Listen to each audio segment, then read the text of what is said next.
swung a blockbuster trade yesterday for wide receiver Jaylen Waddle from the Dolphins. Now, this had been something that had been in the works for several weeks. The sides had gone back and forth. Really, it goes all the way back to last year at the trade deadline when the prior regime in Miami had trade offers for Jaylen Waddle, including a first-round pick and more that they were offered by the Buffalo Bills. At that time, they decided not to move Waddle, and really, this Dolphins regime also was reluctant to move on. Ultimately, the price just got to a point that it made sense for Miami. Denver sending the number 30 overall pick in this year's draft, plus third and fourth round picks to the Dolphins. The Broncos get back a fourth round pick in this year's draft as well. For Denver, they get a 27-year-old speed threat, big play wide receiver, the type of guy that they just didn't think they'd either get at number 30 in the draft or be able to land at a reasonable price in free agency. For the Dolphins, they now own 7 of the top 94 picks in this year's draft. 7 in the top 3 rounds, including 2 first-rounders. An opportunity for them to get their salary cap right at a time that they're carrying a huge dead cap number for Tua Tagovailoa, and also a young, cheap workforce coming in with all those draft picks to begin building this thing the right way in Miami. Jamie? All right, Tom, thank you very much. We appreciate you and all the information that we very, very much needed as it pertains to this situation, because this was a big surprise. We were actually waiting for the other shoe to drop with A.J. Brown in the wide receiver market, but instead it came in the form of Jaylen Waddle. And there's lots of takes as to what this might do to Miami and what this really does for the Broncos. So take your pick, Manti Te'o. I'll ping it back to you in L.A. If you look at Bo Nix, him coming back from injury, Sean Payton, as a guy you know very well, what do you make of this and the addition of Jaylen Waddle mile high? Well, you're right, James. I do know Sean Payton fairly well. And what I do know about Sean Payton is when he constructs his team, it's like a puzzle. And there's certain pieces that he puts in certain places. And there's a piece that is very, very important to Sean Payton, and that piece is called the joker position. Now, the joker position for Sean Payton is this hybrid of a player that he can use in various situations. It could be a running back, it could be a tight end, it could be a wide receiver. I think coming into this year, they looked at R.J. Harvey as possibly that guy to fit that joker position. But it's when you have somebody like Jaylen Waddle come available, or the potential to come available, and you're Sean Payton, you're like, now that is the perfect guy. That's the perfect candidate for the job. The joker position in the past was filled by Alvin Kamara, Darren Sproles, Reggie Bush, even Jimmy Graham. Jimmy Graham, his rookie year, had 99 catches for over 1,300 yards and 11 touchdowns. So that just goes to show the importance of the joker position to somebody like Sean Payton in his offense. So if you're Sean Payton, if you're the Broncos and you're looking at the Dolphins and they're releasing and trading guys like Tua, Tyreek, Minkah Fitzpatrick, Bradley Chubb, you're kind of looking at it like, well, what the heck? Like, why don't I just shoot my shot at this thing and see if they take it? And you threw some bait on this line, and, you know, the Dolphins grabbed it. And now Sean Payton has his joker position, which he's been looking for the past 2 years, and he can put that up with Bo Nix to help him because, honestly, when you look at the Broncos offense last year, Isaiah, he didn't have that guy that he could use in a gadget way, but now he does. He's very fast, he's very competitive, and he's going to score a lot of points for the Denver Broncos. Yeah, this is nasty. Let's just call it what it is. This is absolutely nasty. You talk about Sean Payton, who he is as an individual, what his abilities are as a play caller. You talk about his defense and what those guys have on that side of the ball. And then you want to play a game of keep away. In the NFL, one of the best ways that you can win games is by having a solid defense and then playing a game of keep away. And that's what Denver did relatively well last year by going out and winning the time of possession. These guys were top 7 in the NFL in time of possession. Now, why is that important? Because if I can keep the ball, right, and I can keep my defense off the field, and I have a dominant defense, they're going to get the ball right back to us, and now you have limited opportunities. That's what Denver did last year. And one thing that they're making sure this year is that they not only play the game of keep away with the solid defense, but that they also go out there and score points. It is going to be very difficult to go out there and match up against Denver this year. You talk about what they have in the backfield. You talk about the joker position, R.J. Harvey. These guys have Cortland Sutton, J.K. Dobbins, Cortland Sutton. They have weapons all over the field. There is legitimately no way that you're going to be able to match up man for man against Denver going forward and feel good about that matchup. Sean Payton has his Avengers. These guys are all going to be on the field together, and now he can play offense the way he wants to, and his defense is going to continue to do what they've been doing. I wish I could zag on this, but I feel like you guys feel. What always revs my engine is when really good teams are not comfortable being really good. It's fine to be really good. Just stand pat. We got a good roster. We got a good coach, ascending quarterback. Fine. I love it when teams are hungry and greedy to be great. And let's just remember Denver. Let's remember when we last left Denver, they're playing an AFC title game, which they lose by 3 points in absurd conditions with a backup quarterback. They lost 10-7 with the backup. Ostensibly, they could be the best team in the AFC. They could have been. They win that game with Nix. I don't know. Who cares? The point is, that is a loaded team, ridiculous defense, like purely ridiculous pass rush. It would be very easy for Sean Payton to say, let's just roll it back. We got everything we need. But he's like, no, let's spend draft picks. And to that point, I cannot tell you how little I care that the Broncos spent draft picks for Jaylen Waddle. I say this every draft season. I think it's my first time of this draft season. I don't give a damn about picks. There's no mystery. There's no receiver coming out of Texas such and such that we like his film. No, he's coming from the AFC East. Never mind his film. His stats, his production, his talent is all there. It is a bird in the hand, and you're giving him to Sean Payton.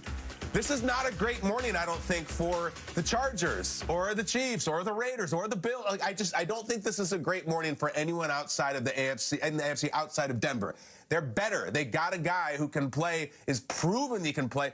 I don't care about the draft picks. Who knows what would have happened to them? I know what is going to happen with them. They have a bona fide burner in Jaylen Waddle, and the Broncos are better this morning. How do you not like it? You know what I like about it, too, is that the Broncos, it doesn't seem like they're wallowing in pity about what happened. Yeah. They're not just like, oh, our quarterback got hurt, and it was just a terrible AFC title game. They're just like, no, we actually think we would have played with the Seahawks in San Francisco had we been at full strength, and now we just got even better. Kyle, you said rev your engine at the beginning of your take, and I, again, as I do most times, was fully listening to you, as I always do, your entire take. Really good. But I'm also flipping through the New York taxi driver calendar How here. could you not? And, I mean, is this not Sean Payton, May, right here? Like, let me see that, gentleman.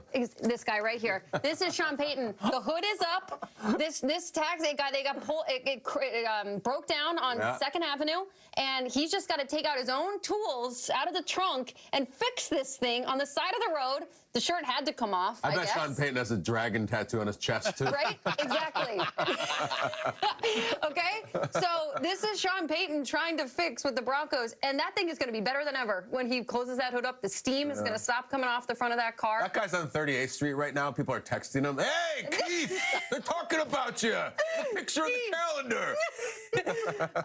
And the other thing I like to do, Kyle, is, I like to listen to the local pods, make sure I understand where this is coming from on both sides. Were you getting some Broncos pods this morning? And Dolphins, too. Okay, wow. And Dolphins, too.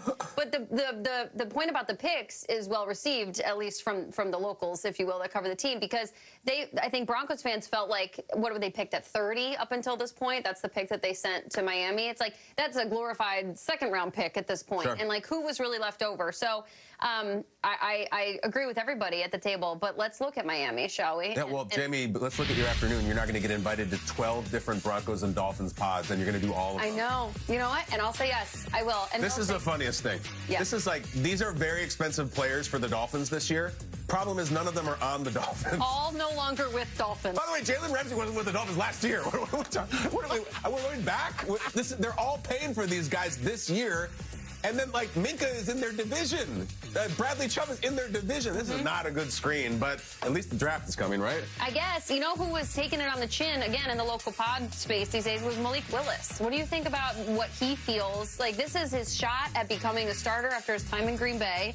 And now, this is what a full-blown reset looks like. They have to say, they have to eat all this dead money. Now you're doing a full-blown new GM, new coach, new everything. And Malik Willis is standing there, the Will Smith meme of him just standing in a room by himself looking at like the empty with no furniture in the room from Fresh Prince of Bel-Air. That's how Malik Willis feels right now. I feel that, and I've seen that, and yet I still think like 20 minutes ago Malik Willis was like standing on the bench in Tennessee. I think Malik Willis right now is like, how big an infinity pool should I buy? Like, he's going to be all right. This year, they don't have a lot of weapons for him, but they have a new coach. They have a new everything. Like, Malik Willis is in a great place. He's well paid, and he's the starting quarterback for an NFL team, and they'll draft guys. Yeah. Manti, Isaiah, your thoughts on Miami now moving forward? Well, obviously, when you look at Miami, you look at all of the departures from the team, you look at all of that dead money, you understand what their objective is. It's obvious. I don't think it's it's not that they're not trying to win now, but their main priority is to rebuild and try to figure out how do we establish things from ground zero. It's like when you break everything down to the studs and you figure out, you're looking at your house like, all right,